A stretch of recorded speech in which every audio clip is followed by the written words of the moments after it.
Hola, muy buenos días. Bienvenidos a Frente, esta mañana de lunes en que el país sigue debatiendo su problemática. Los transportistas, como ustedes lo han escuchado y visto hace algunos minutos, señalando que ya no soportan a los extorsionadores, las demandas sociales, el debate sobre el proyecto de ley de justicia tributaria, lo cotidiano, lo que nos ha entretenido las últimas semanas, nuestros propios problemas, los problemas de la gente en lo económico, los problemas del país en lo político y lo social. Pero esta mañana nuestro interés es darle un poco de oxígeno a nuestra democracia, al menos para el debate. Este lunes el objetivo de nosotros es analizar lo que está sucediendo en otras democracias de nuestro subcontinente. Cuando digo subcontinente, me estoy refiriendo a la parte de abajo del continente, a Sudamérica. Analizar lo que pasó ayer en Chile, lo que está sucediendo en Colombia entre el fiscal general del Estado, la Corte Suprema de Justicia y el presidente de la República. Yo creo que hay momentos en que hay que salirnos de ese círculo en el que vivimos nosotros para darnos una bocanada de aire, para oxigenarnos, para ser capaces de cómo evolucionan otras democracias que no es que no tienen problemas, que no es que ya superaron la pobreza, no, viven un poquito mejor que nosotros, pero siempre con problemas estructurales, con problemas de pobreza, con problemas de distribución de la riqueza. Entonces, es bueno ver qué hacen esas democracias para ir superando sus dificultades, para ir superando sus disensos, para ir logrando consensos y buscar objetivos de país que son los que nos hacen falta a nosotros. Quiero comenzar por lo de Chile, porque no va a ser el tema central de esta mañana, pero sí quiero abordarlo desde una perspectiva informativa y que nos sirva de reflexiones, porque sabemos nosotros que en el partido, en el gobierno, hay muchos que comulgan con una asamblea constituyente para redactar una nueva constitución de la República. Miren lo que ha pasado en Chile. En Chile ayer hubo elecciones para elegir a 50 representantes constituyentes, es decir, constitucionales, los que se van a encargar de redactar un proyecto de constitución. Recuérdese que ya se había redactado un proyecto de constitución inclinada por sectores de izquierda que tuvieron la mayoría. Entonces, ellos se encargaron de redactar un proyecto constitucional sin tomar en cuenta los criterios de otros sectores representados en ese Consejo Constitucional. ¿Y qué sucedió? Cuando fue a consulta ese proyecto para que los chilenos dijeran si estaban o no de acuerdo con el mismo, el pueblo chileno votó en contra de ese proyecto constitucional. Pues bien, Chile continuó y el presidente Boric se comprometió a una nueva elección porque dicen que quieren dejar la constitución pringada de pinochetismo, que quieren hacer una constitución de estos nuevos tiempos. Y ayer se comenzó por lo que debe hacerse, elegir a los representantes de todas las fuerzas políticas chilenas para integrar ese Consejo Constitucional en el que se va a redactar un nuevo proyecto de constitución. ¿Y qué sucedió? Lo que estaban viendo en pantalla. Los republicanos, la gente de derecha, obtuvo la mayoría en ese Consejo Constitucional y con el derecho a veto. O sea que ellos son los que le van a dar a Chile un nuevo proyecto constitucional para someterlo luego a una nueva consulta. Pero ¿qué es lo interesante de esto? Pueden ver ustedes ahí, son 51 consejeros, el Partido Republicano obtuvo la mayoría, el Partido Republicano obtuvo 22 de los 51 representantes para el 43%, es la fuerza política más derechista en Chile. Luego Unidad para Chile, el 33%, que eran los sectores de izquierda, Chile Seguro 21%, o sea que las fuerzas de derecha lograron ayer tener el control de este Consejo Constitucional que integran 51.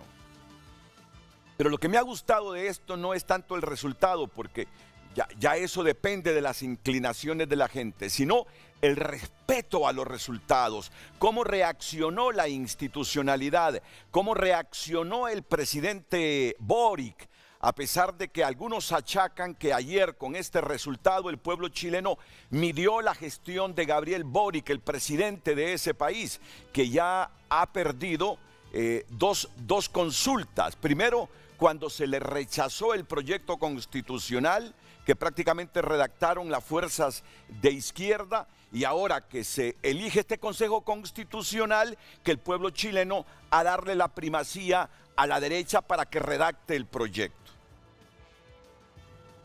Ese discurso de Boric, ese discurso de Gabriel Boric, vamos a repasarlo en el transcurso de este programa, nos debe servir de lección a nosotros los hondureños, a nuestra élite política,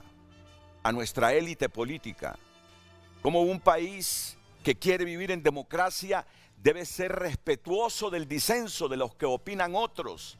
Miren lo que le sucedió al primer proyecto constitucional de Chile. La izquierda francamente le dio a ese proyecto constitucional su color y no escuchó al resto de fuerzas políticas chilenas. Y cuando lo sometió a la consulta del pueblo, el pueblo chileno dijo: no, este no es el proyecto de constitución que nosotros queremos. Este no es el proyecto de constitución que necesita Chile para superar sus problemas. Este proyecto de constitución que nos presentan a consulta está sesgado para los intereses ideológicos y de la izquierda. Y votaron en contra. Ahora, vuelven a iniciar ese proceso y resulta que la derecha es la que va a tener ahí el color para ponerle a esa constitución. ¿Y qué les dijo Boric ayer? No cometan los mismos errores que cometimos nosotros con el primer proyecto. No los cometan. No quisimos escuchar a la oposición. No quisimos hacerle caso a los que disentían de nuestra forma de pensar, de cómo sacar avante a Chile, y le metimos todo nuestro color e ideología al proyecto constitucional. No cometan ese error porque les va a suceder lo mismo. Eso es evolución de un presidente de izquierdas. Eso es aprender a vivir en democracia. Esas son buenas señales, oxigenantes para el sistema democrático. Y eso es lo que a mí me entusiasma y quiero recalcar, reiterar, maximizar esta mañana aquí en Frente a Frente. Aquí nosotros tenemos algunos debates internos, como ese proyecto de ley de justicia tributaria, que de nuevo ha generado controversia y dividido a la población entre los que quieren un proyecto sin mayor presencia de los que disienten.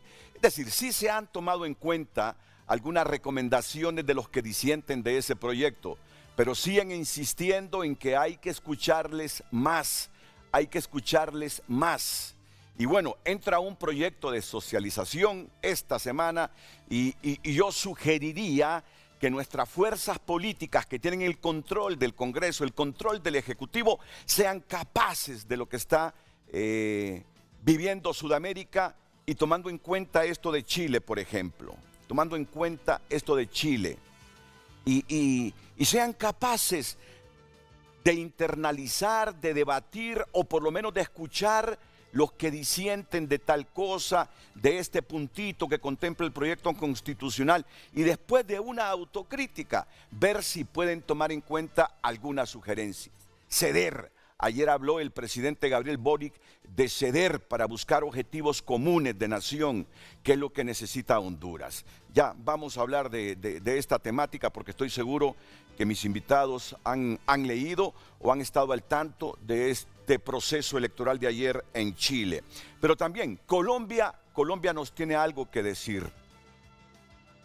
Sabemos que es uno de los países más sufridos de América del Sur, acicateado por la droga, por los grupos paramilitares, desde hace décadas, desde el siglo pasado, con problemas de tipo político, divisiones que acarrean muerte, líderes políticos de izquierda, de centro y de derecha que caen por esos intereses en los que ha vivido la política colombiana. Pero ahí va Colombia, uno de los países con menos deuda externa de América Latina. Ahí va Colombia y con sus sobresaltos de división política, de confrontación, de guerrillas, de paramilitares, de narcotraficantes.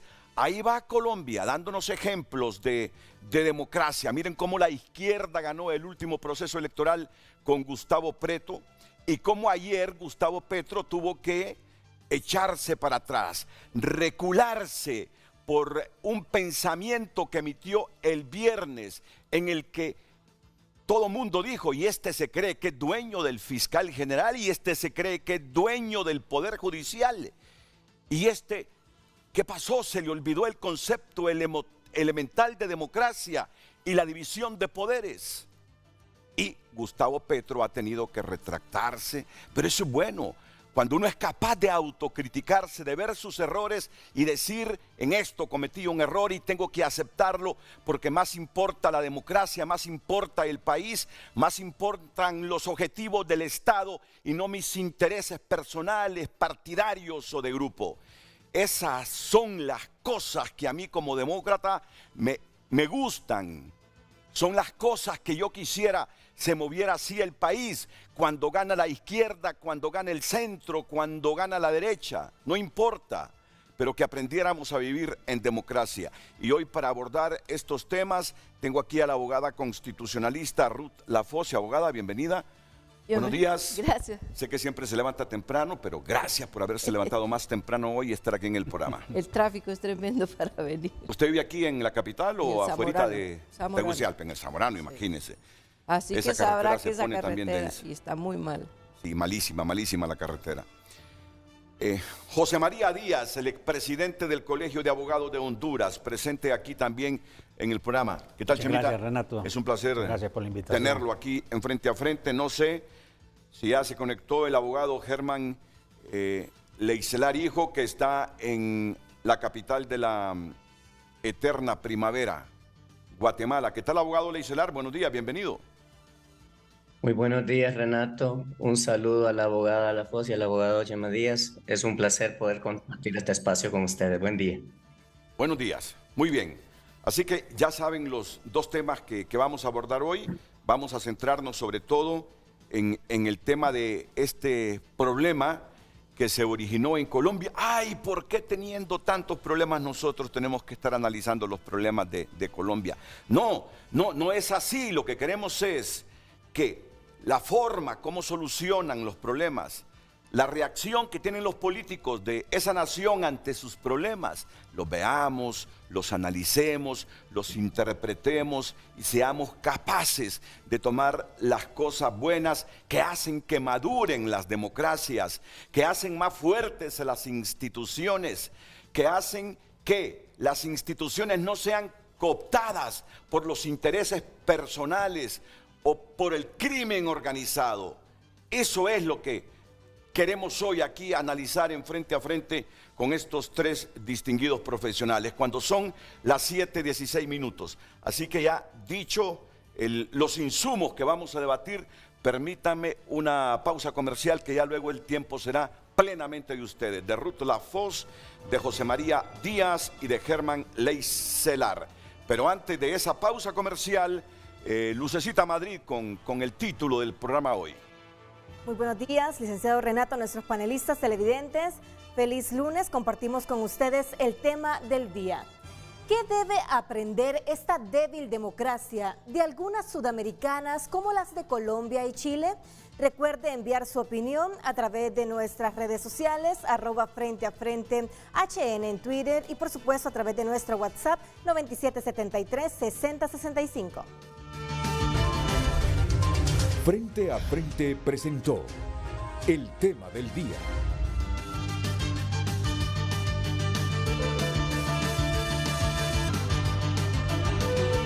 Ustedes necesitan un poquito más de insumo, no les voy a quitar mucho tiempo. ¿Y qué fue lo que ocurrió en Colombia? ¿Qué fue lo que ocurrió en Colombia? Miren, el presidente Gustavo Petro y el fiscal Francisco Barbosa tuvieron una discusión que escaló hasta la intención de Barbosa de interponer una denuncia. La pelea entre el presidente de Colombia, Gustavo Petro, y el fiscal general de la Nación, Francisco Barbosa, se inició el pasado 26 de abril por unos cuestionamientos realizados en la cuenta de Twitter del mandatario y que escalaron el viernes 5 de mayo.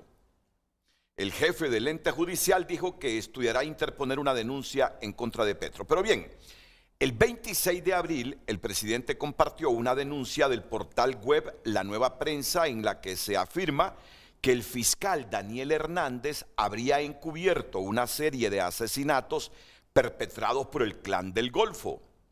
El fiscal Francisco Barbosa afirmó que la publicación pone en riesgo al fiscal Hernández y a su familia.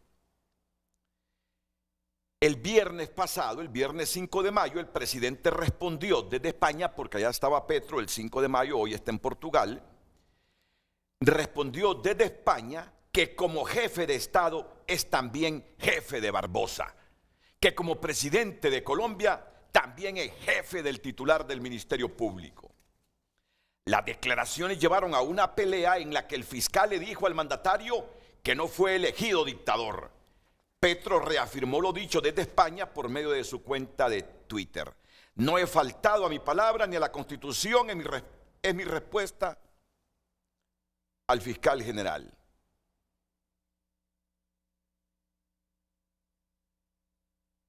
Entonces, ese es el puntito. Por ahí vamos a comenzar. ¿Cuál ha sido el desenlace de esto? El presidente diciendo, el presidente de la República, yo soy el jefe del fiscal general. Y el fiscal general diciéndole, usted no es mi jefe. Lea la Constitución. Lea la madre de las leyes y verá que usted no es mi jefe. Es bueno que lo analicemos aquí. Es bueno que lo analicemos aquí. Y miren la respuesta del fiscal general a Gustavo Petro. El presidente de la República, con sus manifestaciones de sujeción del fiscal general de la Nación, me insta a decirle que tengo que incumplir mis funciones constitucionales y obedecerle al jefe de Estado en Colombia. Como no lo voy a hacer, porque yo no tengo superior jerárquico en este país, como lo acaba de decir la Honorable Corte Suprema de Justicia, me imagino que tendré consecuencias contra mi vida seguramente, y yo responsabilizo a Gustavo Petro de lo que pueda pasarme a mí o a mi familia, o de que me puedan asesinar en Colombia luego de estas declaraciones. Igual ocurre con la señora vicefiscal general de la Nación, que es la cabeza misional de esta entidad, que hoy está sometida básicamente a la idea de que nos han anunciado el fin del Estado de Derecho en Colombia. Lo que ocurrió el día de hoy es la situación más grave que haya ocurrido bajo la vigencia de la Constitución de 1991. Gustavo Petro fue elegido presidente de la República, no fue elegido dictador en Colombia. Gustavo Petro juró la Constitución el 7 de agosto cuando se posesionó, no su Constitución, la Constitución de 1991. He tomado también la determinación de que en los próximos días salga del país mi familia por temor a que sean asesinados por cuenta de lo que ha ocurrido el día de hoy en Colombia. Gustavo Petro, no se equivoque tampoco conmigo.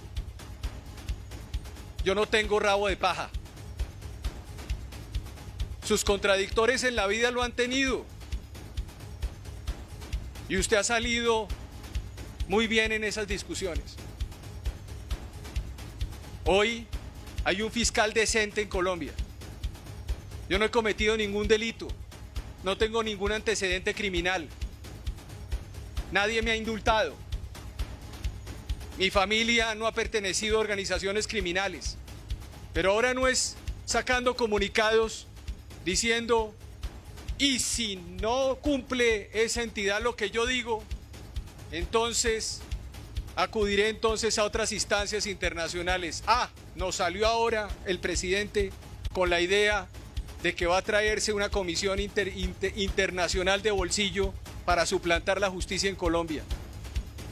Yo realmente me siento completamente perplejo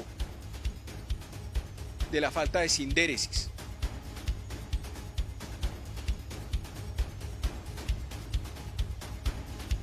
Y de la falta de conocimiento constitucional de quien hoy funge como jefe de Estado en este país. No vamos a dejar, ni voy a dejar, que Gustavo Petro me ponga una mano encima sobre mi dignidad.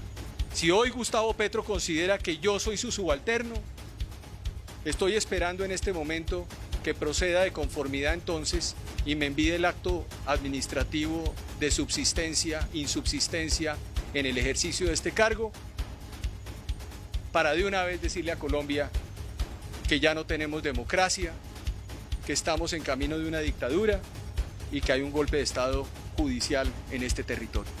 Yo le quiero decir al presidente que yo voy hasta donde la Constitución lo permita. Esa es la regla en Colombia, no hasta donde el pueblo quiera, porque es que el pueblo puede ser apropiado por cualquiera que considere que representa el pueblo. El presidente de la República hoy señaló, históricamente, nunca había ocurrido, de que es el jefe del fiscal general de la Nación, porque es el jefe del Estado. Si es así, la Corte Suprema de Justicia también sería subalterna del presidente, y las diferentes ramas, los diferentes jueces y magistrados en Colombia. El presidente de la República tiene que, más allá de trinos, yo lo invito a que ponga la cara, de verdad, ponga la cara, póngale la cara al país, como lo estoy haciendo yo. Póngale la cara al país, como lo han hecho los magistrados de las altas cortes o el presidente de la Corte Suprema de Justicia. Y dígale a los colombianos, no a través de trinos y a través de twitters, porque yo no sé si estoy hablando con un robot o con el presidente de la República, que diga efectivamente lo que él considera que es su política frente a Colombia en el marco del respeto a la Constitución. Yo salgo de aquí con la cabeza en alto.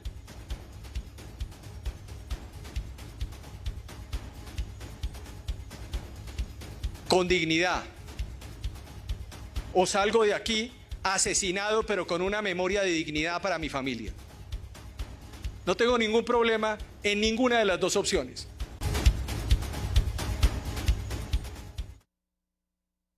¿Y qué respondió a todo este debate el presidente de la Corte Suprema de Justicia, Fernando Castillo Cadena? Aquí lo tengo, pueden activar el Apple TV.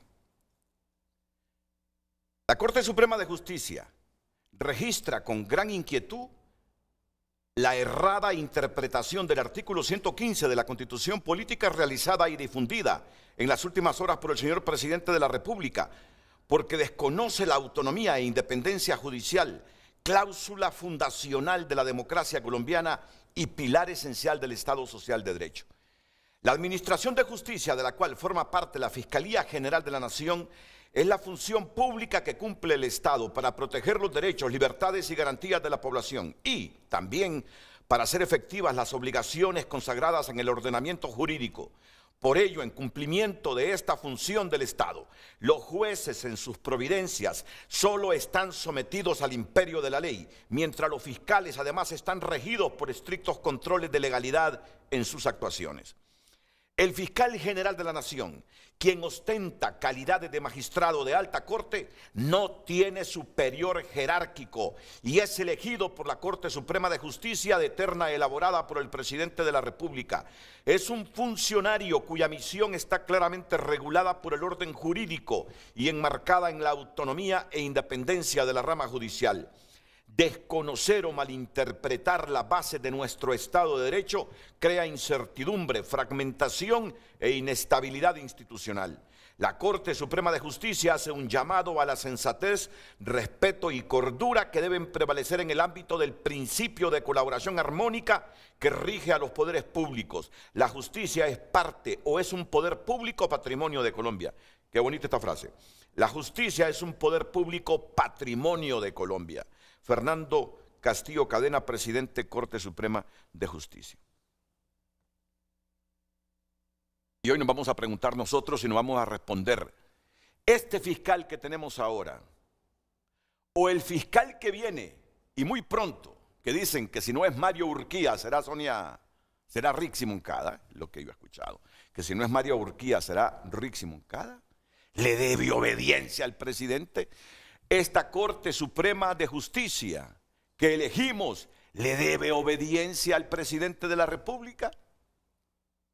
Esas preguntas las haremos hoy y reflexionaremos sobre ella, pero miren a última hora, ¿qué contestó ahora desde Portugal el presidente Petro, que había dicho que él era el jefe del fiscal general mientras estaba en España? Gustavo Petro se retracta y baja la temperatura en su enfrentamiento con la Fiscalía. El presidente de Colombia lo hizo desde Portugal en plena gira ibérica y tras un llamado de atención de la Corte Suprema. Acepto el llamado de la Honorable Corte Suprema de Justicia. Respeto y respetaré la autonomía e independencia de la Fiscalía General de la Nación y todas las ramas del poder público. Pero como presidente de la República no guardaré silencio frente a estas gravísimas denuncias. El viernes, Petro había dicho ser el jefe del fiscal Francisco Barbosa. Esto le causó reprimendas públicas de distintos sectores, criticado por no entender la separación de poderes. El fiscal Barbosa, escogido por el expresidente Iván Duque, fue más allá. Dijo que sacará a su familia del país y realizó la siguiente acusación. Petro se cambia el traje de demócrata y se empieza a poner un traje de dictador. Petro y Barbosa se han estado enfrentando durante meses por los planes de paz total del presidente. La escalada final llegó esta semana, después de que Petro, invocando a la Constitución, pidiera información a la Fiscalía. Lo hizo en referencia a una investigación periodística de La Nueva Prensa. El periodista Gonzalo Guillén afirmaba que el fiscal delegado de Barbosa, Daniel Hernández, habría recibido información previa de 200 asesinatos que iban a ser cometidos por el Clan del Golfo. El fiscal habría ignorado las alertas, las muertes habrían ocurrido y habría protegido a los asesinos. Bueno, pues ahí está. Aquí no estamos debatiendo, no vamos a debatir si tiene o no razón Petro con la denuncia. Eso no es lo que vamos a debatir. Posiblemente tenga razón Petro, posiblemente no tenga razón el fiscal general. Posiblemente tenga razón el fiscal general, aunque yo no he escuchado si está defendiendo al fiscal sobre el que ha surgido esa denuncia o Petro. Aquí el hecho que debe quedar en firme es que el fiscal general de una nación no tiene superior jerárquico. Si este fue súbdito de Juan Orlando Hernández, pues la historia lo va a juzgar. Pero como el país necesita de dinámica y evolución positiva, que el próximo fiscal, hombre o mujer, no sea súbdito del presidente de la República o de un partido, como esperamos también de la Corte. Si anteriores cortes solo reflejaron el pensamiento político de presidentes de Honduras, que la justicia lo señale, pero de aquí en adelante el país necesita entender la separación de poderes. Comienzo a escuchar al expresidente del Colegio de Abogados de Honduras, José María Díaz, sobre este debate y la lección que deja esto para Honduras. Bueno, en primer lugar, me han gustado las declaraciones del fiscal Barbosa, porque él es visible. Por lo menos en Colombia tiene un fiscal que se presenta a los medios de comunicación. Aquí tenemos un fiscal invisible que ya pronto va a terminar su misión, pero que es un problema latente que tenemos porque ya viene la elección de un fiscal general. Hagamos un poquito de historia. Recuerde usted que antes no teníamos Ministerio Público. En tiempo de Callejas se termina aprobando, terminando el periodo de Callejas, se termina aprobando la ley del Ministerio Público que ha logrado subsistir. Antes sí había fiscales. La Corte Suprema tenía su propio fiscal, la Procuraduría General de la República tenía su propio fiscal, pero no, se dice en la ley del Ministerio Público, tiene que haber un solo Ministerio Público que represente la sociedad. Y efectivamente se crea el Ministerio Público, pero a nivel de ley. Posteriormente se incorpora en la Constitución de la República. Y cuando se incorpora en la Constitución de la República, se dice que tendremos un Ministerio Público autónomo independiente, similar a lo que dice la Constitución del 91. Terminando la revolución de repúblicas socialistas soviéticas, aprueba Colombia su constitución. Es un poquito más antigua la nuestra, la del 82, que es la que más ha durado aquí en Honduras y que habría que felicitarla porque se ha mantenido contra todos y todos. Bueno, entonces me pregunto yo, ¿de dónde pudo haber salido esa confusión? Bueno, yo me puse a revisar esa Constitución. Ese artículo 115 de Colombia es interesante y creo que por ahí se pudo haber confundido el presidente. Dice el 115, el presidente de la República es el jefe de Estado, jefe de gobierno y suprema autoridad. Entonces, cuando dice suprema autoridad, quizá la confusión, bueno, entonces están bajo mi mando los magistrados y el fiscal general de la República, y usted, fiscal, está bajo mis órdenes, cumpla mis órdenes. No, eso no puede ser un Estado de Derecho. El fiscal general no puede depender del presidente de la República. Los magistrados de la Corte Suprema de Justicia no pueden depender de la Corte Suprema de Justicia. Y esa palabrita independiente a mí me gusta, porque fíjense usted. Los magistrados de la Corte Suprema de Justicia no pueden depender del presidente de la República. De la República, porque son poderes independientes. Pero sí se ha pretendido aquí históricamente. Recuerde que ya se va a cumplir 11, 12 años de la destitución de los magistrados, donde se les ordenaba que votaran a favor de las redes antes, después cede. Entonces sí, históricamente, el presidente de la República ha querido interferir en el Poder Judicial. Y entonces me gustan esas declaraciones del fiscal en el sentido de que él mantenga su dignidad y que dice, no, presidente de la República. Sí, usted es presidente de la República, pero yo soy fiscal general de la nación, que yo represento los intereses de la sociedad y yo no dependo jerárquicamente de usted. Petro después reconsidera, me gusta esa posición, y en la reconsideración, después de que la Corte Suprema de Justicia le llamó la atención allí y la Corte le dijo, señor presidente, usted está interpretando mal este artículo 115 de la Constitución del 91. Y entonces ya rectifica el presidente, y eso sí me parece correcto, ya del presidente, en el sentido de que dice, no, fiscal general, usted no depende del presidente, usted está sujeto a la ley. Ah, bueno, y a la Constitución de la República. Ah, ahí están sujetos todos los funcionarios públicos. Pero eso da una gran enseñanza a todos los políticos y a todos los gobernantes. Y entonces, en esta primera intervención mía, pues, por lo menos veo un fiscal visible, un fiscal que defiende sus atribuciones y que próximamente aquí en Honduras vamos a tener un nuevo fiscal que habrá de sustituir al abogado Chinchilla, que con sus dificultades ahí va terminando su periodo, y habrá de sustituirse también al joven fiscal abogado que no pudo llegar a magistrado de la Corte, Daniel Cibrián, porque ha pasado un cisma también terrible aquí para la elección de los magistrados de la Corte Suprema de Justicia. Sí, la gran enseñanza de todo esto es defender la democracia y defender el Estado de Derecho, pero cada presidente que viene a interpretar como él quiere la Constitución de la República y eso no lo debemos permitir. Hay periodismo independiente, pero hay periodismo dependiente también.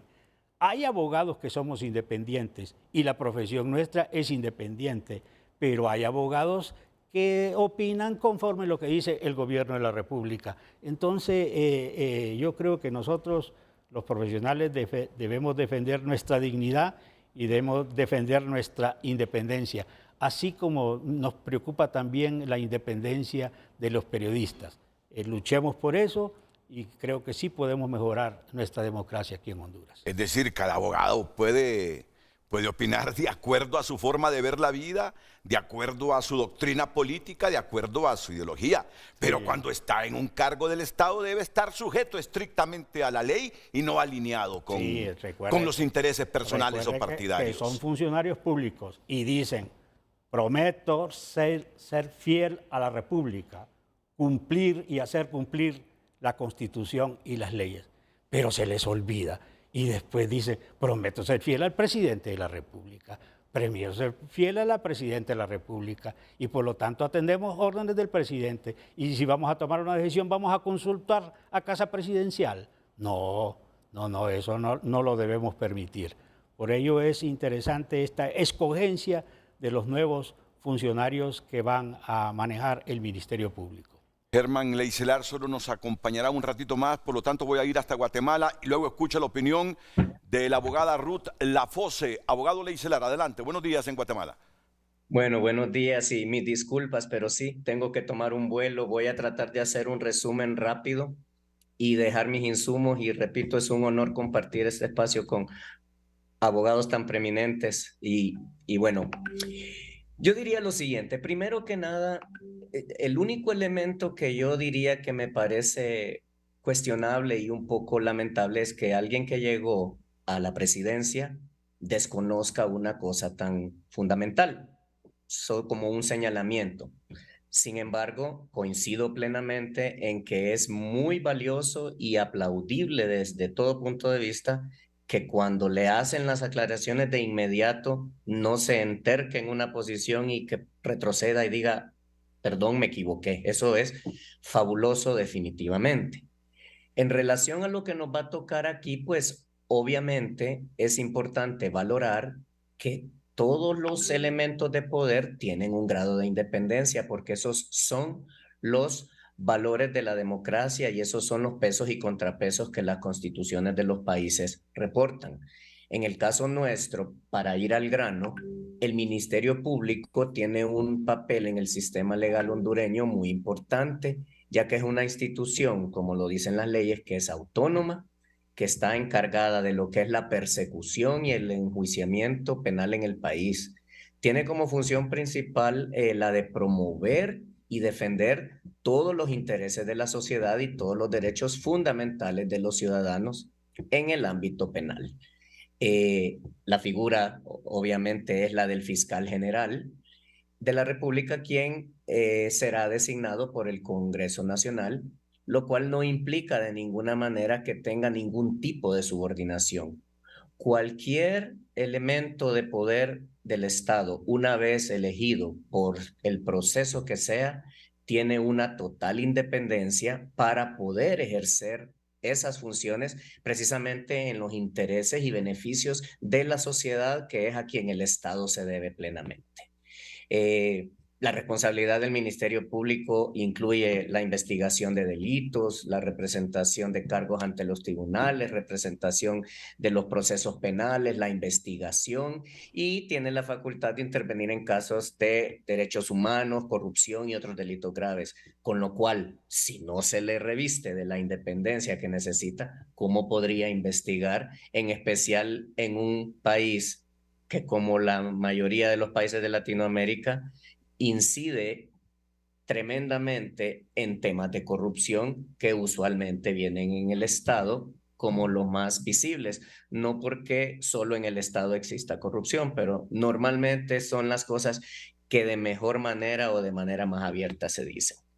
Y coincidiendo con el tema del respeto y de las ideas, como mencionaba el abogado Díaz, yo quisiera dar una frase y es esto: podemos tener miles de ideas diferentes y ese es el gran valor de la humanidad, que tenemos la capacidad de pensar de tantas formas que uniendo todas esas ideas en un fin colectivo podemos llegar a crecer de maneras inimaginables. Entonces, solo tenemos que coincidir en un concepto y es en el concepto del respeto. Podemos tener miles de ideas diferentes, pero si tenemos el mismo concepto de respeto, todas las ideas van a fluir de una manera colectiva para sumar y no para dividir. Y dado que se me va pronto el tiempo y solo para meter el escenario, creo que el tema de Chile es importante porque al final es parte de lo mismo. Ellos tuvieron un rotundo fracaso del sí que se buscaba hace algún tiempo, que fue creo en septiembre del año 21, pero lo que sucedió es que la sociedad chilena tiene en este momento la certeza de que sí se necesita un proceso constitucional que mejore determinados parámetros que la Constitución tiene. ¿Qué pasó? Que como tiene Chile una sociedad y una ciudadanía que está debidamente fundamentada, no se dejó manipular, porque no se llevaron simplemente con el tema, hay que cambiar la Constitución y vámonos con ella. No, como ciudadanía responsable se pusieron al pie, dijeron, no señores, entendemos que sí, pero eso que nos están queriendo imponer no nos gusta. Entonces aquí viene una reflexión para Honduras. Nosotros hemos caído en un hueco de ciudadanía donde la ciudadanía ha perdido el relevante papel que tiene que jugar en la sociedad. Es la ciudadanía, el pueblo en general, el que tiene el elemento fundamental para que el Estado se desarrolle con sus peticiones y etcétera de cosas, pero se ha perdido una formación. Se quitaron clases como educación cívica y algo muy grave que quisiera señalar, que creo que los partidos políticos que son fundamentales en la formación política de la ciudadanía se han dedicado a ser instrumentos o institutos que simplemente piensan en ganar elecciones, pero no en estar capacitando a la ciudadanía para todos estos procesos. Entonces, en Chile sucedieron tres cosas. Pasó eso y luego llegaron a firmarse nuevos acuerdos, nuevas visiones y una intención de lograr un proceso que esté debidamente vigilado por esa ciudadanía. Y al final, y si puedo participar de nuevo antes de que me tenga que ir, pues simplemente quisiera dejar un pequeño mensaje de lo que se tiene que manejar en la política o en los gobiernos de Latinoamérica. Creo que tenemos que construir una visión en donde toda la ciudadanía, Estado, empresa y todos los elementos de la sociedad enfrentemos juntos todos los desafíos que tenemos como países. Tenemos que construir un futuro que sea próspero para todos, respetando todas esas ideas que habíamos mencionado, porque el desarrollo político en Latinoamérica requiere de compromisos colectivos. Lamentablemente, creo que ha sido muy frecuente que se vaya a la herramienta de división para lograr tener facilidad de acceder a determinados estadios en el gobierno, y eso es lo que nos está manejando situaciones complicadas. Es decir, creo que en el camino hacia el desarrollo político es importante fortalecer todos estos elementos, tal vez fortalecer elementos de cooperación regional, tanto a nivel de Centroamérica como a nivel del continente entero, aprender a aceptar aquellas prácticas buenas y no copiar solo lo malo o copiar lo bueno pero haciéndolo mal, porque hoy más que nunca se necesitan líderes con visión y comprometidos a desarrollar a la ciudadanía en su totalidad y no a grupos específicos de poder. Gracias por el espacio y espero poder, tengo 12 minutos más para estar con ustedes. Gracias. Bueno, y Petro dijo, sostengo las denuncias, dice, sostengo las denuncias. Pero si un poder del Estado, la Corte Suprema, me dice que el fiscal general no tiene superior jerárquico, yo me debo sujetar a lo que dice la Corte Suprema de Justicia y la Constitución. O sea, el hombre rectifica y esa es una buena señal.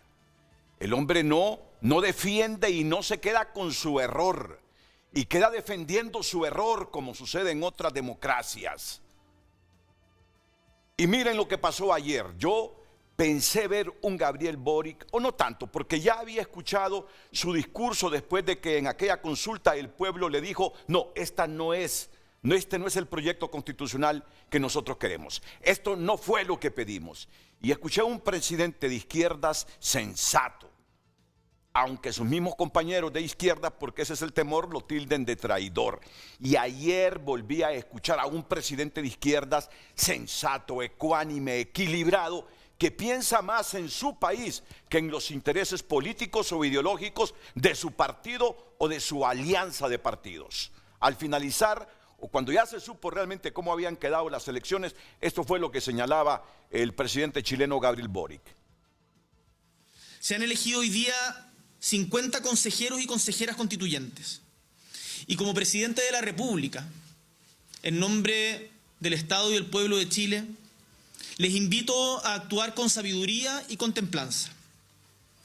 La historia de los pueblos se construye en base a un continuo aprendizaje. Y este Consejo va a tener la responsabilidad republicana de hacer de esos aprendizajes una lección para evitar que la historia se repita y se redacte así un texto que interprete a la gran mayoría del país. El proceso anterior, y debemos decirlo, fracasó entre otras cosas porque no supimos escucharnos entre quienes pensábamos distinto. Quiero invitar desde ya al Partido Republicano, que ha obtenido una primera mayoría incuestionable en esta elección, a no cometer el mismo error que cometimos nosotros en su momento. Este proceso no puede ser de vendetas, sino de poner por delante a Chile y a su gente, antes que a los intereses partidistas o personales. A Chile Seguro y sus partidos los invito desde ya a construir grandes acuerdos por nuestra patria, tal como me han manifestado en reiteradas ocasiones la voluntad de avanzar en esa dirección. Y a los partidos de gobierno los llamo en estos momentos a la unidad, que es la que nos permitirá seguir luchando por las convicciones que tenemos y por las cuales, no hay que olvidar, estamos hoy día acá en La Moneda. Una constitución que nazca de un proceso democrático podrá tener legitimidad social y dar estabilidad de largo plazo a nuestro país, que es lo que nuestra gente necesita. Pues así está Chile. Chile es un péndulo de la izquierda, extrema izquierda, a la derecha, a la ultraderecha, porque los republicanos son ultraderecha.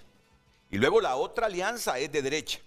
Y la alianza del gobierno no obtuvo los 21 representantes ni siquiera para tener veto en ese proyecto constitucional. Ayer la derecha se impuso. Pero miren, un hombre de izquierda le dice a la derecha, no cometan los mismos errores que cometimos nosotros, porque cuando estábamos elaborando el texto constitucional, el proyecto de texto constitucional, no quisimos escuchar a los otros sectores que no pensaban como nosotros. Y cuando sometimos a consulta ese proyecto de texto, el pueblo nos dijo, no es este el proyecto de constitución que queríamos. ¿Y ahora qué sucedió? Ahora es la derecha chilena la que se va a encargar de redactar ese proyecto de texto constitucional, y por eso les dice el presidente de izquierda, Gabriel Boric, no cometan el error que cometimos nosotros. Pero terminemos con esto de Colombia.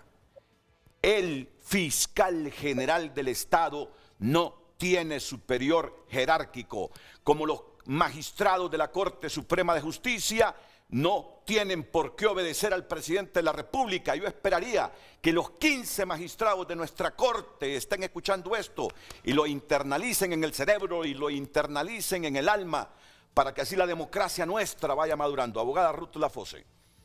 Bueno, es muy interesante todo lo que está pasando y no cabe duda que nosotros los hondureños debemos tomar en consideración.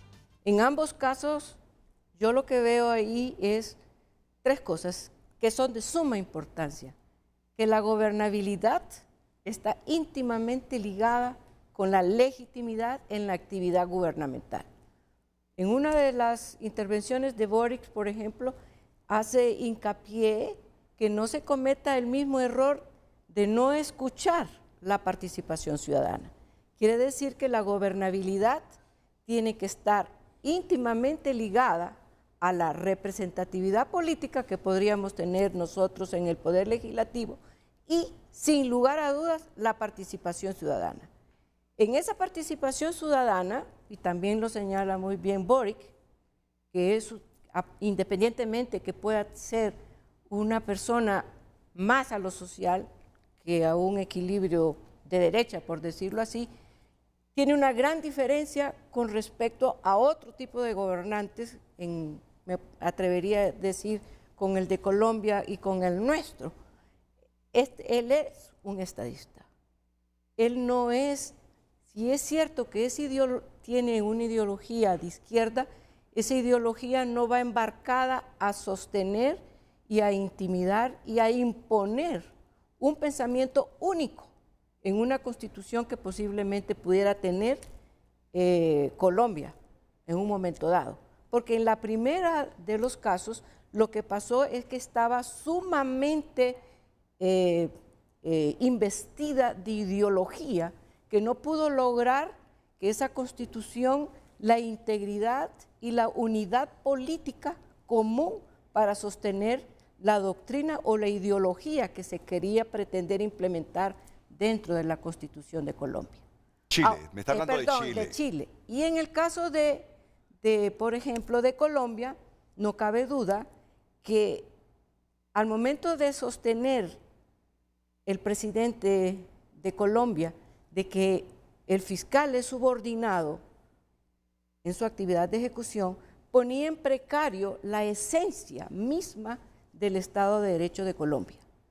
Y yo lo que más admiro en esta situación es la independencia del Poder Judicial, que fue muy oportuna en señalarle al Poder Ejecutivo el error que estaba cometiendo en tener en consideración o interpretar que el fiscal general es un subordinado. Y nuestro mensaje en ambos casos es que en el Poder Ejecutivo reconocen sus errores.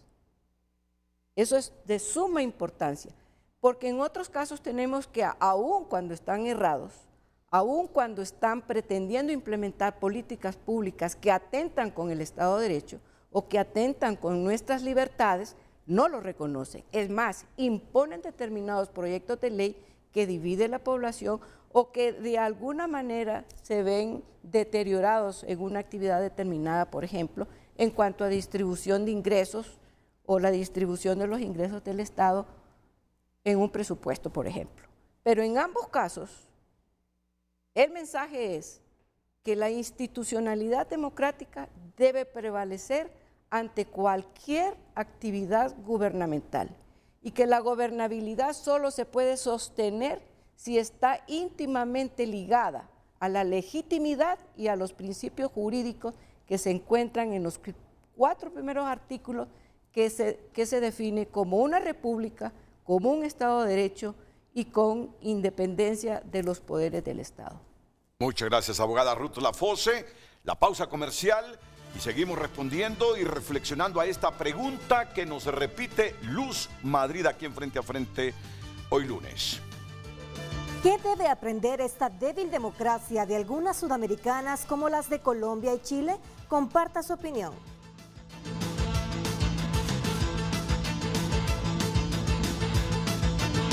Redes Sociales es presentado por La Curazao. Mamá y yo juntos, cada momento. El mejor regalo con precios insuperables. Por compras al crédito te regalamos la prima. Gracias por compartir su opinión a través de @FrenteAFrenteHN. Ana Graciela Castro comparte, buenos días. En las elecciones del 2021 se pudo ver la democracia de nuestro país. Dejó de gobernar el narcopartido, ahora estamos con un gobierno que se preocupa por el pueblo. Eso demuestra que no es una democracia débil. Es débil solo para los que no los beneficia. Ron Hawks comparte, pues no mucho porque como gobierno son un fracaso. Los presidentes no tienen credibilidad. Lo único es que sí hay de alguna manera cierta independencia de poderes, pero son puestos políticos y así se pueden remover como lo hizo el narcodictador que tuvimos.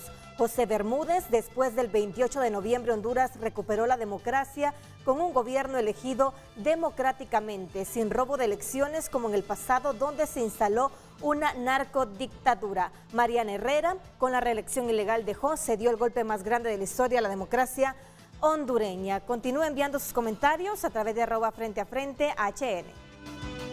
Redes sociales fue presentado por La Curazao. Mamá y yo juntos, cada momento. El mejor regalo con precios insuperables. Por compras al crédito te regalamos la prima. Bueno, unas últimas reflexiones del abogado Leicelar desde Guatemala porque tiene que tomar un vuelo en las próximas 2 horas. Adelante, abogado. Bueno, no, pues simplemente coincidir con las opiniones que han dado el abogado Díaz y la abogada Lafos. Repito, ha sido un gusto poder compartir, aunque sea brevemente, esto. Y pues mire, tengo que volar ahora sí, así que me quedo con la reflexión de la capacitación política, porque si se fijan, en ambos lugares las reflexiones es la certeza y la fortaleza con que se defienden los criterios, porque hay un convencimiento y un empoderamiento de ellos, y estoy convencido de que eso viene desde una ciudadanía plenamente empoderada de su rol y con capacidad política para tomar decisiones per se y no simplemente ser manipulada como en muchas ocasiones se da. Gracias por el espacio, Renato, un fuerte abrazo a todos y gracias por haberme invitado esta mañana. Bien, muchas gracias a usted. El líder de los republicanos, tras los resultados de ayer en Chile, José Antonio Kast, dijo: hoy día no hay mucho que celebrar porque Chile no está bien. El líder del partido ganador de los comicios al Consejo Constitucional recalcó que lograron una meta importante, apuntando al gobierno como el principal derrotado de esta jornada, pero que no hay que celebrar mucho porque Chile no está nada bien. La inseguridad se ha apoderado de Chile. El narcotráfico se está expandiendo en Chile. Hace un mes mataron en 30 días a 3 carabineros, lo que conmovió a Chile. Es decir, la agenda social y económica de Boric ha tenido que cambiar para priorizar la agenda de la seguridad por la situación de Chile, donde ahora andar por la calle es muy parecido al temor que sentimos los hondureños de caminar por las calles de cualquier ciudad hondureña. Así que son lecciones muy importantes que tenemos que aprender. Este programa no ha sido pensado en señalar, no ha sido pensado en hacer críticas al gobierno. No. Este programa es para todos los políticos hondureños, para la gente del país, a que aprendamos, como por ejemplo en el caso de Petro, que cuando se comete un error se rectifica. Así nos traguemos el orgullo, como decimos los hondureños, y no mantenernos defendiendo ese error.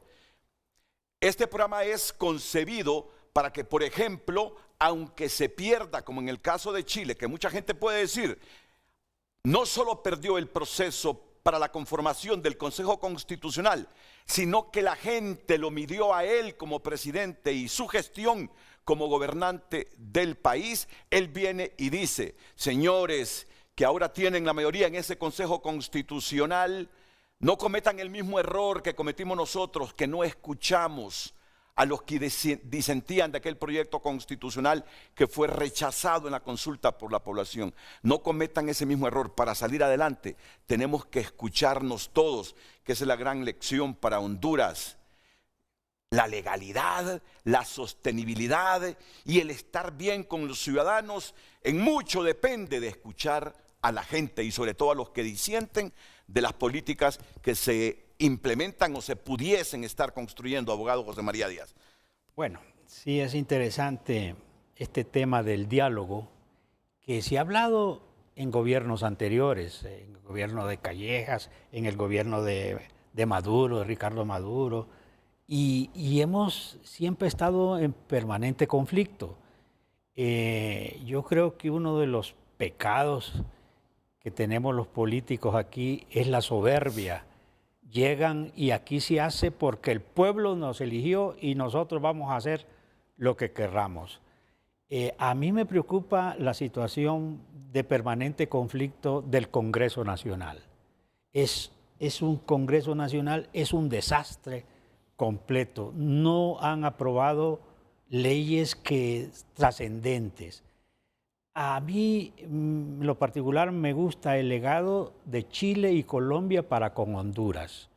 Primero, debemos recordar que Chile nos hereda el Código Civil de 1855 y nosotros tomamos ese modelo y ese Código Civil que es nuestro de 1906 todavía está vigente, todavía no lo han podido superar porque esas enseñanzas ahí están. Y si usted quiere recibir una clase de matrimonio, de usufructo, solo busque YouTube y le sale una explicación bella de los juristas chilenos.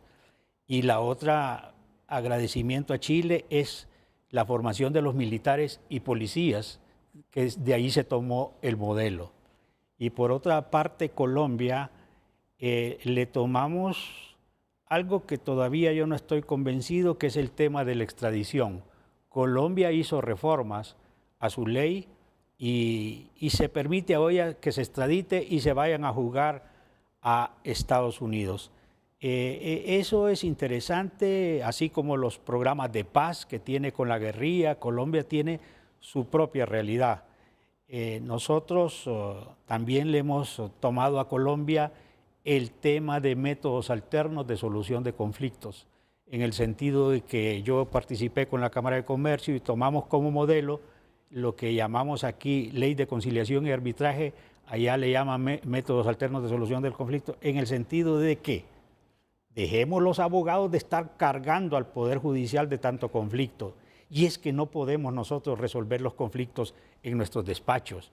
Yo veo aquí a todos los políticos, y aquí en su programa, y a otro programa que vienen, y se tiran un vaso de agua, y se tiran aquí, y entonces todo el mundo se amenaza con que te voy a acusar criminalmente, difamación, injurias y calumnias, y es un permanente conflicto. Y el gobierno no nos ayuda a fomentar la paz. El gobierno más bien fomenta la guerra en el país. Creo que este gobierno, si bien es cierto, fue electo por el pueblo, porque ya se necesitaba un cambio, pero también es un gobierno que nos mantiene en permanente conflicto. En el programa anterior, antes de entrar acá, la rectora Castellanos hacía una relación en el sentido de que la presidenta ha bajado su popularidad y parte de esto se debe a los colectivos sostenidos por el mismo gobierno, por el expresidente de la República. Esos colectivos no serían una amenaza para la democracia. ¿Cómo es posible que haya grupos armados? Porque aunque no anden con pistolas, pero andan con un palo.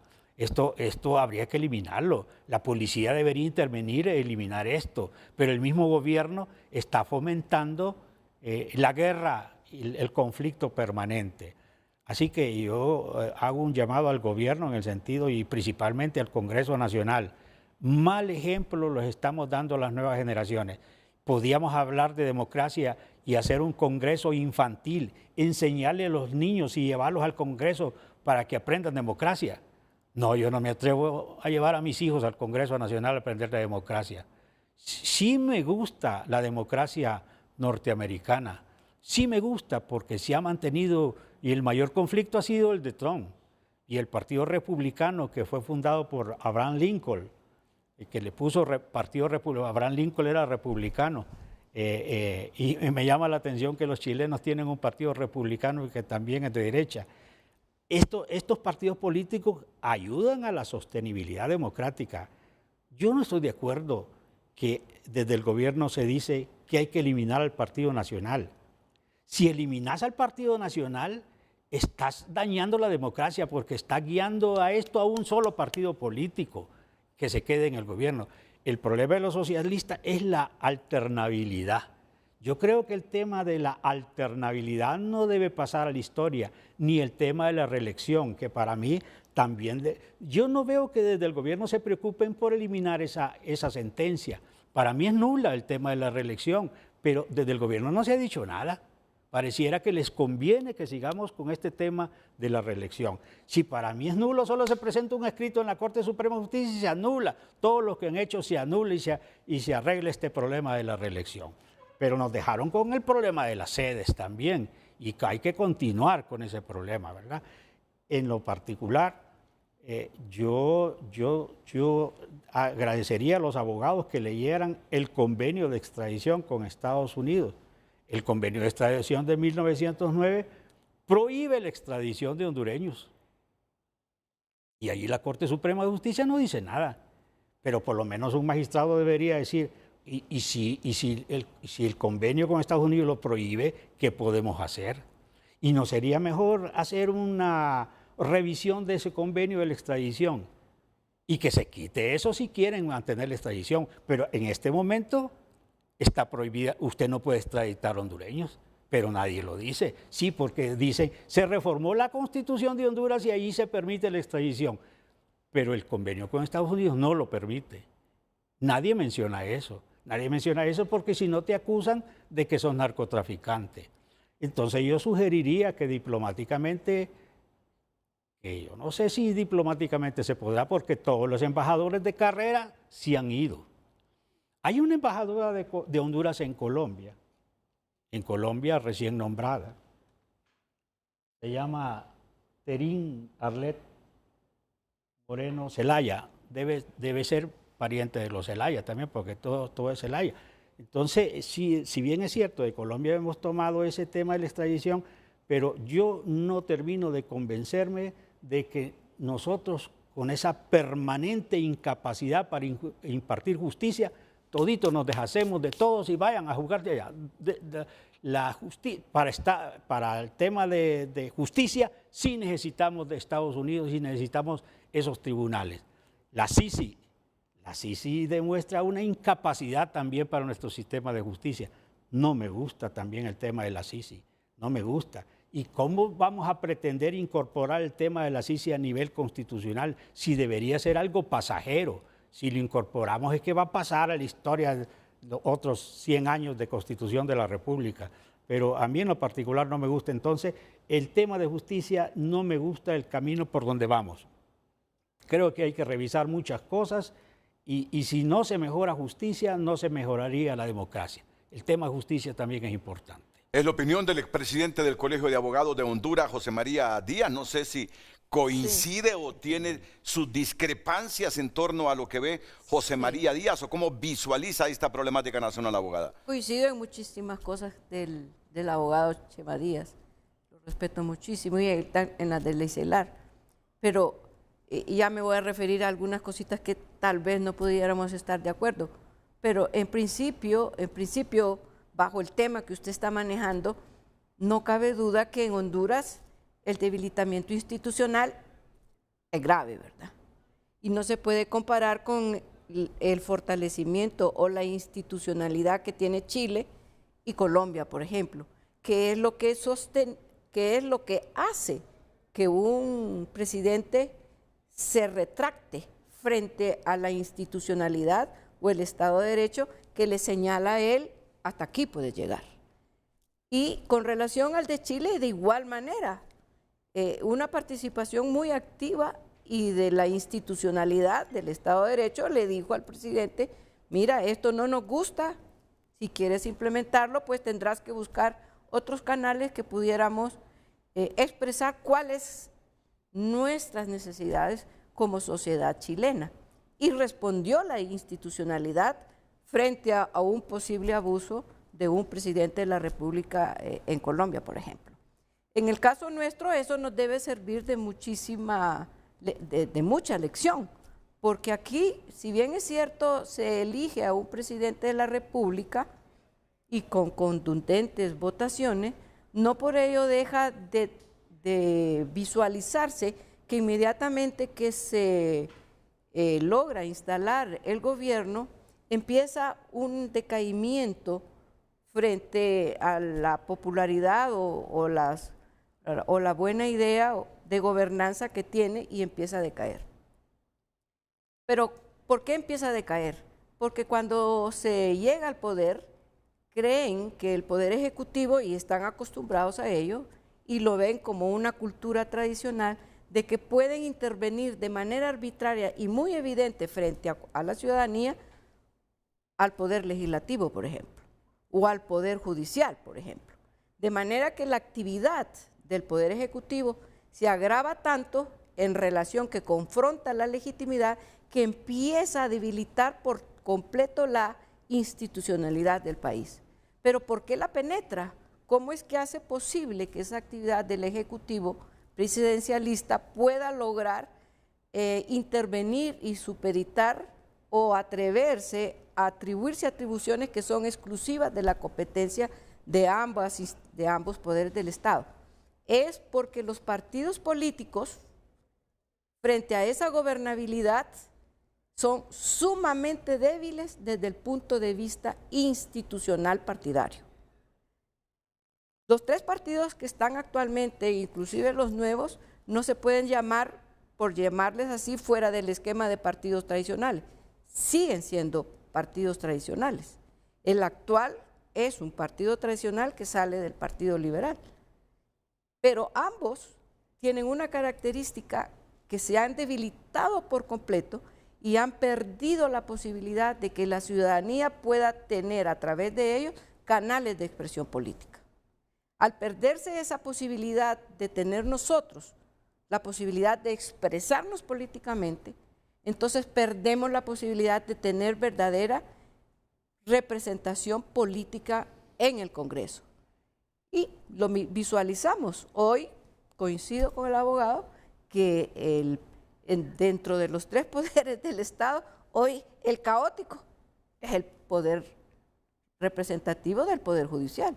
Ahí es un caos, ahí no hay democracia, no hay un indicio. ¿Judicial o legislativo? ¿A qué poder se legislativa, refiere? perdón. No nos confundamos entonces, porque si no la gente se confunde. Legislativo. Poder legislativo. Sí, es que dijo judicial. Entonces me retracto de mi error, es Renato. Como Petro, como el presidente Petro. Estoy hablando del poder legislativo. Ahí no hay gobernabilidad. ¿Pero por qué no la hay?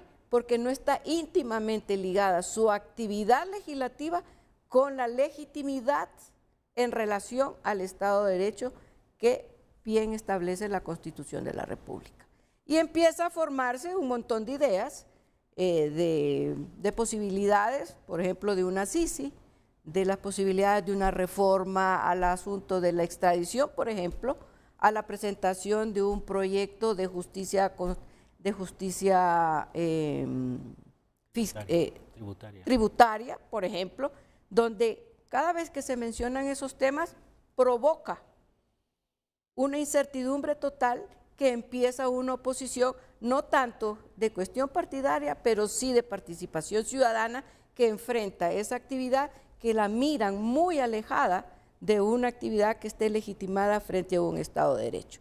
Y empieza todo eso. Y han dejado, por ejemplo, sin resolver problemas de carácter social, y se han enfocado meramente a situaciones de carácter político que no resuelven las principales necesidades de nuestro país.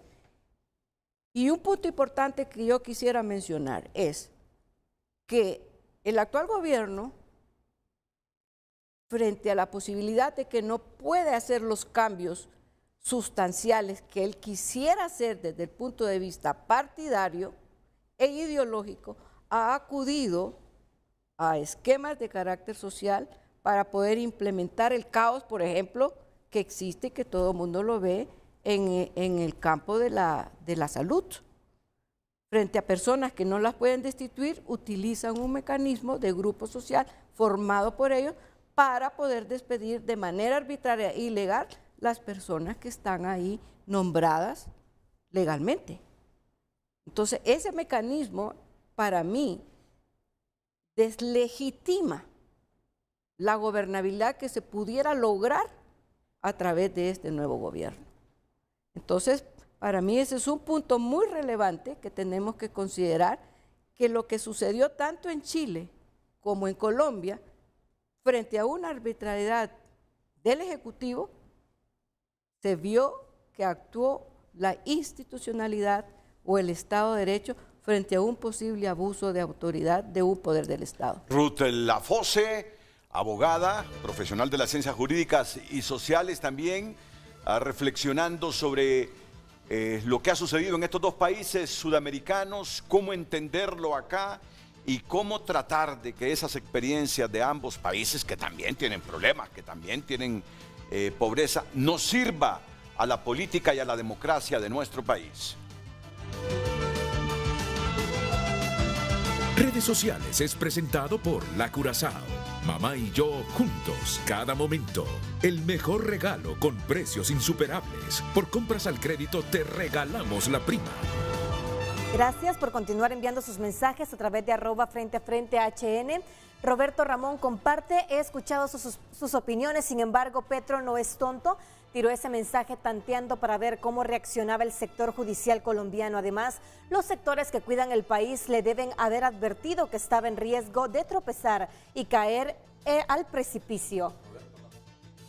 Carla Barahona comparte, nosotros como pueblo lo perdimos en el 2009 con el golpe de Estado y la recuperamos en el 2021 en las elecciones generales. Vladimir Bastida comparte, el encanto de un pueblo no es permanente, causa respeto y admiración a quien entiende que solo a través del diálogo se construyen consensos e incluso cediendo en algunos puntos o en el mejor de los casos, llegando a un punto de equilibrio por el bien del país, respetando la ley. Valentina comparte, de democracia débil nos da un claro ejemplo, pero el gobierno anterior, nuestro país tiene democracia y la vimos reflejada en las últimas elecciones. Ariel Hernández comparte, muy buenos días, aquí lo que se ocupa es la ley de justicia tributaria. Sofía Torres, Honduras ha enfrentado desafíos en su camino hacia la democracia, como la reelección ilegítima dejó, robos a los organismos públicos y tener la peor seguridad de América Latina. Continúe enviando sus comentarios a través de @FrenteAFrente HN.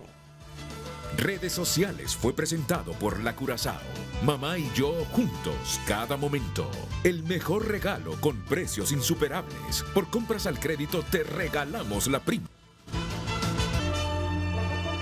Ya vamos a escuchar el mensaje íntegro del presidente chileno Gabriel Boric, que yo quisiera que toda la élite política hondureña lo escuchara, con una actitud reflexiva en los próximos minutos.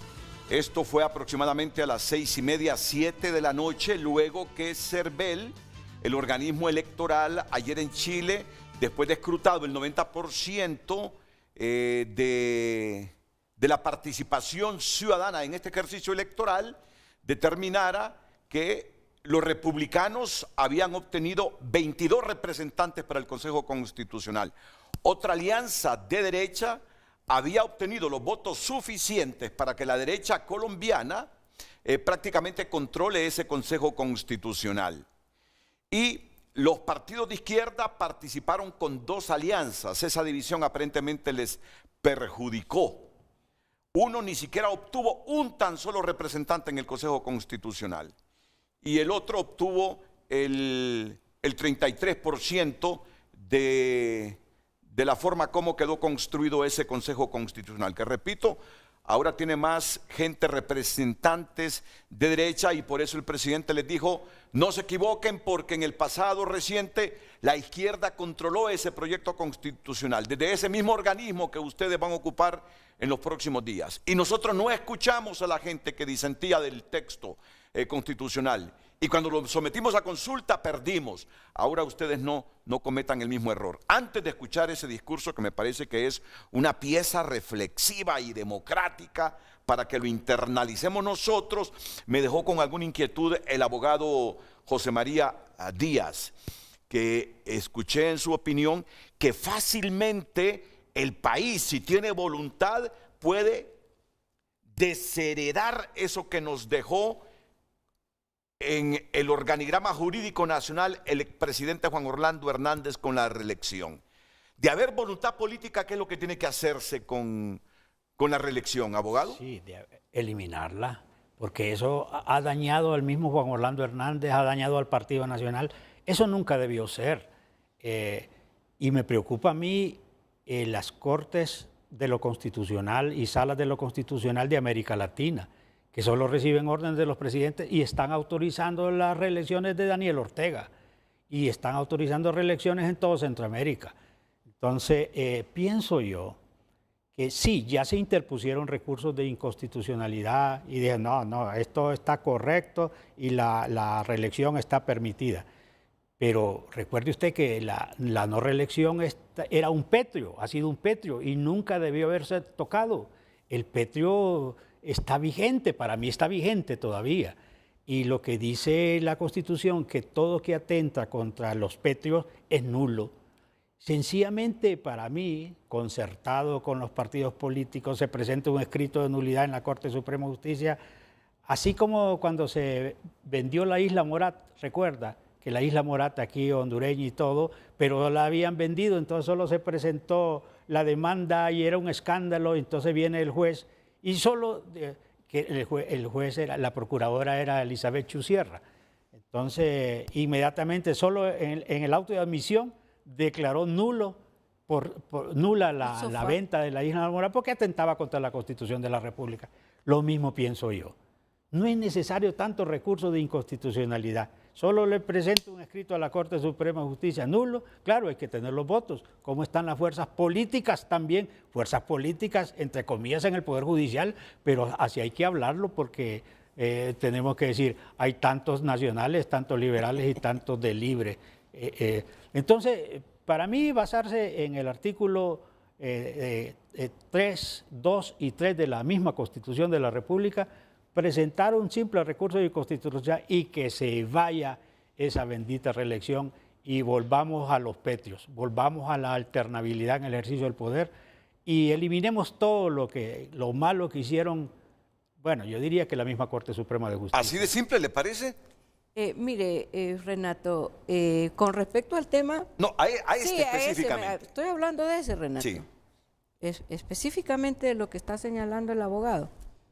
Existen dos sentencias, una que se refiere a la parte de la reelección en el sentido que lo considera un derecho humano, el hecho de un derecho político, y la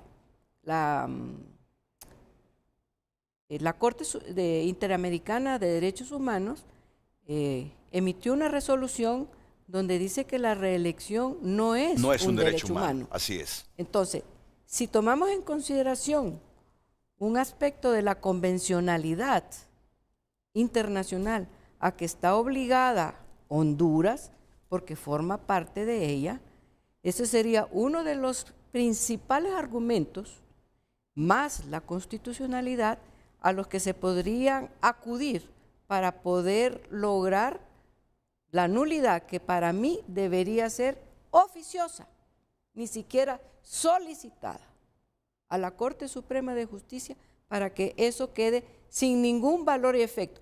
No lo tiene, por supuesto, desde el punto de vista constitucional, porque eso es petro.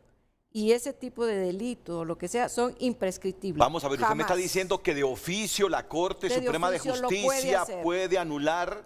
Puede hacerlo desde el punto de vista de aplicación de la convencionalidad internacional frente a una sentencia que atenta contra el derecho de la alternabilidad en una democracia como es la nuestra. Vamos a ver, pues es importante, coinciden prácticamente los dos profesionales del derecho, ella es del criterio que de oficio esta Corte Suprema de Justicia puede anular la reelección presidencial por cuanto, según el sistema interamericano, no es un derecho humano la reelección presidencial, que fue lo que invocaron los políticos en aquel momento y fue también la sustentación de la Corte Suprema de Justicia de aquel momento para que luego se reeligiera Juan Orlando Hernández. Y el sistema interamericano dice ahora que la reelección presidencial no es ningún derecho humano. Y aparte de Renato, disculpe que lo interrumpa, atenta contra la esencia misma del sistema de república, porque atenta contra la alternabilidad de las elecciones presidenciales cada 4 años de los funcionarios públicos. ¿No estamos cometiendo algún error, abogada, al decir que de oficio la Corte puede anular la reelección? No cometo ningún error, porque mire, volviendo al punto de de Colombia, la Corte Suprema de Colombia le dice al presidente, usted está interpretando mal, le dice, el artículo 115, porque si bien es cierto, usted es jefe de Estado, no debe ningún poder del Estado, incluyendo al fiscal, obediencia o de subordinación en relación a su gestión meramente administrativa. ¿Qué le quiere decir eso? Si el Poder Judicial es un poder público y es patrimonio de justicia, como lo señala la Corte Suprema de Colombia, le da a entender a usted que de entre los 4 primeros artículos, que son la esencia misma del respeto a los derechos fundamentales nuestros, la obligación de sostener el equilibrio de poderes y el Estado mismo de democracia, la obligación de hacerlo oficiosamente, todo con fin de lograr que el Estado de Derecho se mantenga, que la democracia se mantenga y que la alternabilidad en el ejercicio del poder se sostenga hoy, mañana y siempre. Bueno, de hecho usted ya había simplificado el procedimiento para anular esa decisión o esa sentencia de la Corte Suprema de Justicia, pero ella lo simplifica aún más y dice que la Corte de oficio puede anular la reelección presidencial. Sí, esa figura está en el mismo Código Civil, pero claro, alguien me va a decir, no mezclemos el Código Civil con el derecho constitucional, pero los antecedentes judiciales es que sí se anuló la isla moral de oficio, la Procuraduría impugnó y no avanzó el juicio, sino que de entrada el Poder Judicial lo anuló. Me parece aceptable, a mí me parece aceptable y arreglamos un problema nacional, Interés público. Sí, ese tema de la reelección nos ha hecho mucho daño y para la democracia. Si el tema ha sido aquí, venir a colaborar con la democracia, me parece que esa sería una buena idea. Otra buena idea podía ser empezar a escuchar al pueblo, porque los políticos solo dijeron, aprobamos una ley de plebiscito y referéndum, aprobamos una ley de mecanismos de participación ciudadana, hoy tenemos plebiscito, referéndum e iniciativa ciudadana, pero no se ha consultado al pueblo y ahorita venimos con eso. Entonces, quizá esta figura de la segunda vuelta también es interesante y la segunda vuelta la podíamos consultar al pueblo, sí o no. Pero estrenémonos con una consulta popular también, o le podíamos preguntar al pueblo si no queremos esta del oficio. Pueblo, ¿ustedes quieren la reelección? ¿Sí o no? Porque los políticos en este momento veo que lo que quieren es constituyente, pero la conclusión de las constituyentes, en el fondo, lo que quiere una constituyente es perpetuarse en el poder. Quiere constituyente el que esté en el poder, el que no esté en el poder no quiere constituyente. Y eso es un problema de toda América Latina.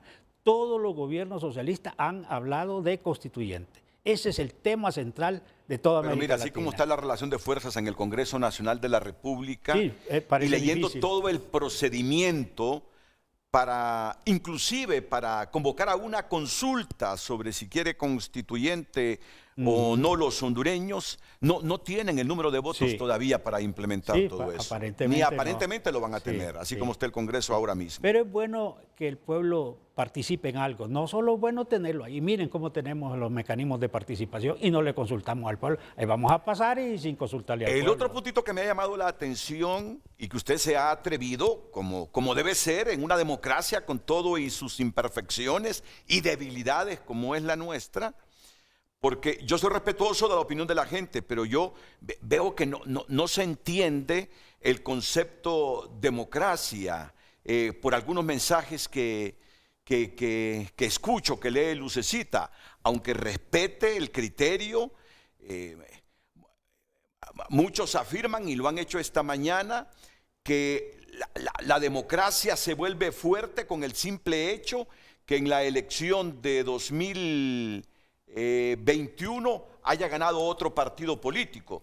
Eso solo es una arista. La democracia se volverá fuerte en la medida que haya respeto a la independencia de poderes. Así es. La democracia se vuelve fuerte en la medida que haya equilibrio de poder. Equilibrio de poderes e instituciones fuertes, no cooptadas por intereses políticos y partidarios. Eso es lo supremo, lo que deberíamos soñar los hondureños para que se vaya construyendo una mejor democracia. Pero digo que me llamó la atención lo que decía el abogado José María Díaz, que no está muy de acuerdo con la Comisión Internacional contra la Corrupción e Impunidad que se instale en Honduras, y que usted ha demandado, que yo he demandado y un montón de gente hemos demandado porque miramos debilidad en ese aspecto en nuestro país. Sí, en vez de fortalecer los poderes del Estado, en vez de fortalecer la Fiscalía, los entes de investigación, vengan Naciones Unidas, vengan OEA. Entonces, eso demuestra la incapacidad nuestra. Entonces, no me gusta. Y si lo vamos a hacer, no lo hagamos reformando la Constitución de la República. Firmemos un convenio como se hizo con la MASIC, y el convenio terminando 10 años, va para afuera. Entonces, estos de las Naciones Unidas van a venir aquí y se van a encontrar con conflicto de políticos, y se van a decepcionar.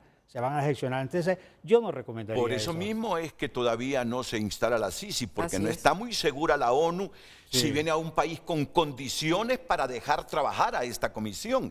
Y antes que quemarse en Guatemala, mejor dan un tiempito y esperan a que las condiciones estén creadas e instaladas para venir, si no, no van a venir. Sí, no, correcto. Sí. Eso es obvio. Sí, no veo ambiente para venir en este momento, pero aunque hubiera las condiciones, nosotros deberíamos tener capacidad de gobernarnos, y somos incapaces de gobernarnos, ¿no? Entonces, no siento que los poderes del Estado también estén funcionando a su nivel, principalmente el Poder Judicial, que es importante para este tema.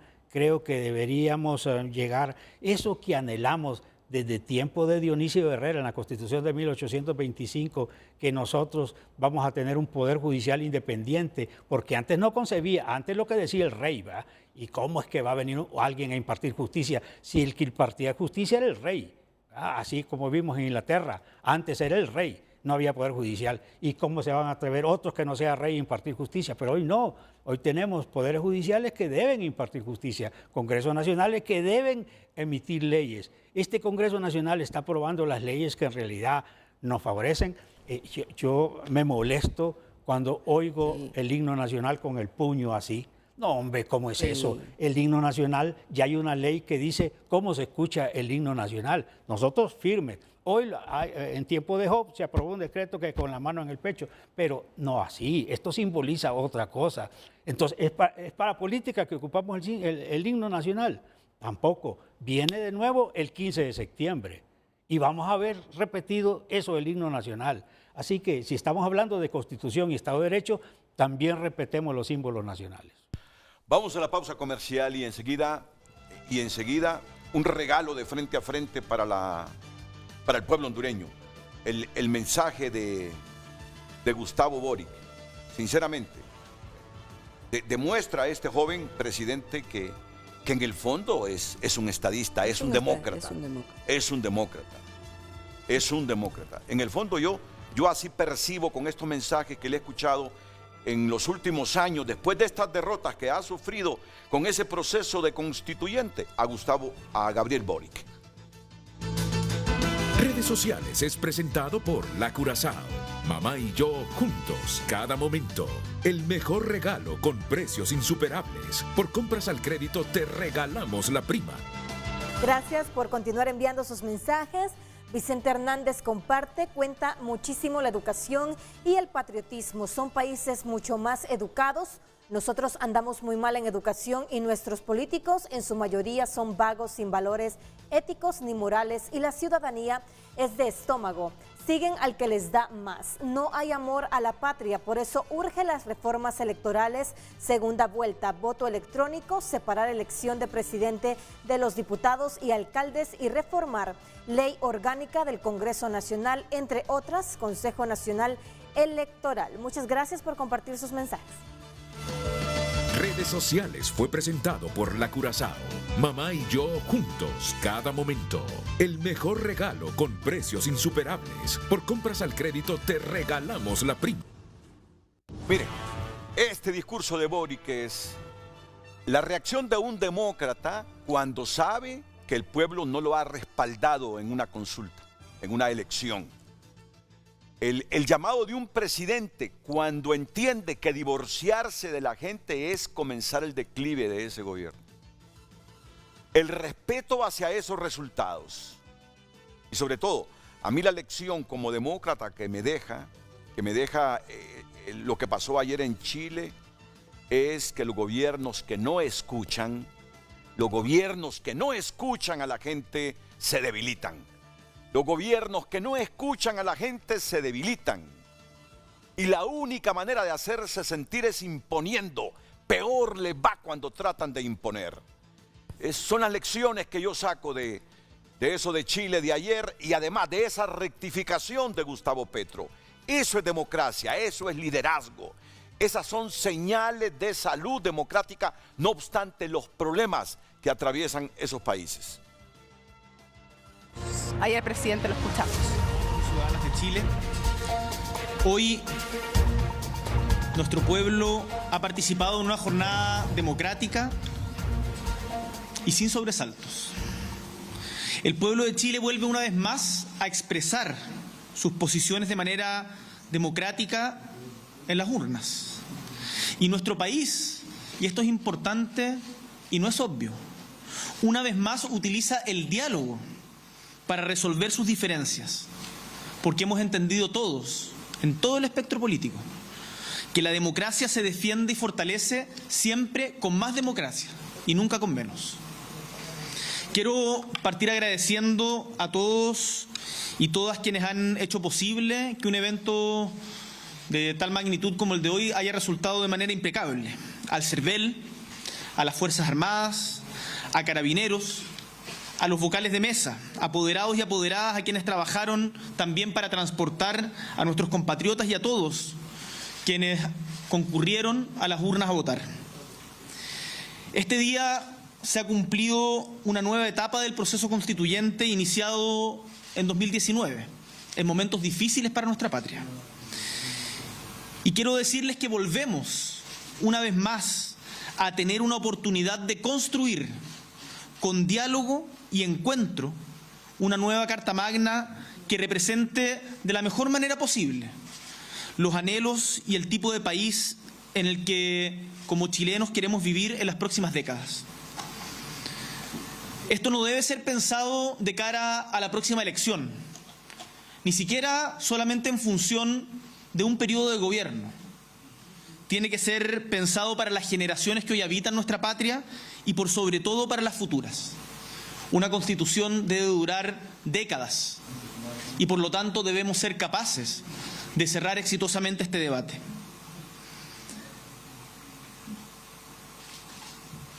Pensemos en los niños y las niñas de Chile que sé que hoy también nos están escuchando. Pensemos que nos debemos a nuestros trabajadores, a las mujeres que trabajan el doble, la mitad del sueldo y doble labor, al mundo campesino que tanto tiempo ha sido olvidado, a las personas mayores que merecen una vejez digna, a quienes han sido, por uno u otro motivo, excluidos del progreso. Es a ellos a quienes nos debemos. Se han elegido hoy día 50 consejeros y consejeras constituyentes. Y como presidente de la República, en nombre del Estado y el pueblo de Chile, les invito a actuar con sabiduría y con templanza. La historia de los pueblos se construye en base a un continuo aprendizaje. Y este Consejo va a tener la responsabilidad republicana de hacer de esos aprendizajes una lección para evitar que la historia se repita y se redacte así un texto que interprete a la gran mayoría del país. El proceso anterior, y debemos decirlo, fracasó entre otras cosas porque no supimos escucharnos entre quienes pensábamos distinto. Quiero invitar desde ya al Partido Republicano, que ha obtenido una primera mayoría incuestionable en esta elección, a no cometer el mismo error que cometimos nosotros en su momento.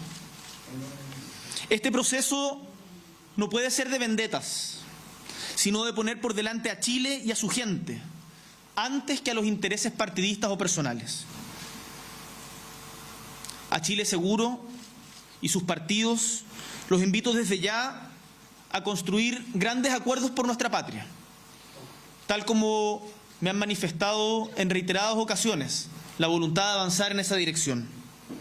Y a los partidos de gobierno los llamo en estos momentos a la unidad, que es la que nos permitirá seguir luchando por las convicciones que tenemos y por las cuales, no hay que olvidar, estamos hoy día acá en La Moneda.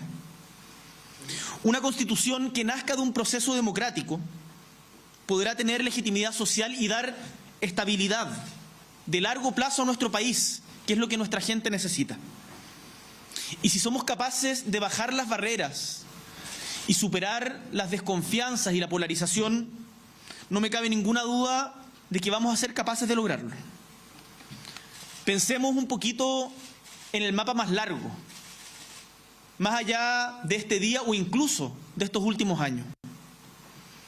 En nuestra larga historia republicana, en donde desde O'Higgins y la lucha por la independencia, a la gesta de Prat, cuyo sacrificio nos recordó que la derrota es siempre breve, a Pedro Aguirre Cerda con la construcción de un nuevo Estado consolidando la Constitución del 25 de Alessandri, a la reforma agraria de Frey o la nacionalización del cobre de Allende, o en tiempos más recientes, la recuperación de la democracia liderada por el presidente Elwin y las fuerzas políticas que acompañaron ese proceso y la lucha contra la dictadura, o el terremoto del 2010, cuya reconstrucción le tocó enfrentar al presidente Piñera.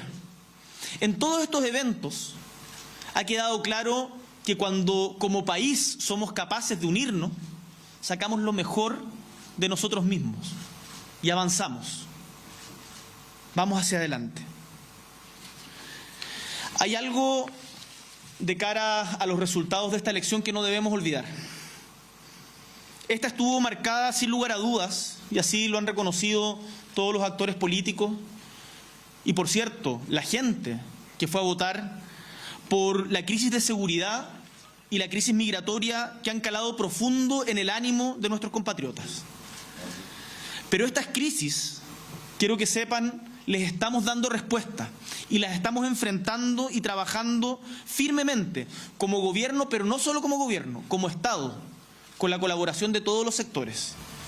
Así se demuestra, por ejemplo, con el primer vuelo de repatriación a ciudadanos venezolanos que salió la madrugada de ayer desde Arica, o la desarticulación de diferentes bandas delictuales que han cometido delitos que no son tolerables en nuestra patria.